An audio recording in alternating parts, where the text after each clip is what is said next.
In days gone by at this time of the year, I'd have been telling you to have a really good tidy up to make your garden look spick and span for the winter. But times have changed and my thinking's changed along with them.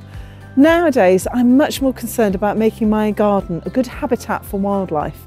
And that means not being quite so ready with the secateurs, not being quite so brutal with the cutting back. These days, it's a little bit more a question of as and when, a little bit more sprucing up rather than being too heavy-handed. One of the things I am going to do though is I'm going to tidy up these lilac squirrels.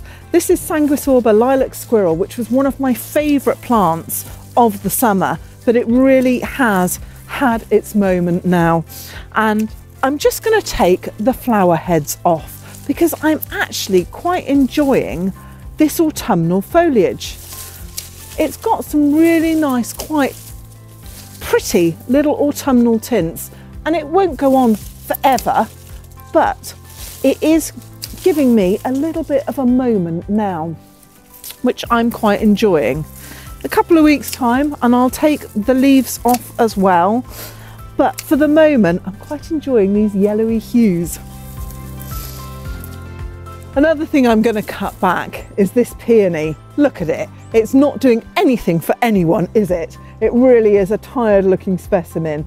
But underneath it, look at that. I've got a lovely darling little cyclamen flowering away.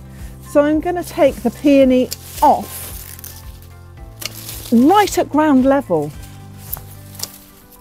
and reveal this glorious little cyclamen so we can all enjoy it.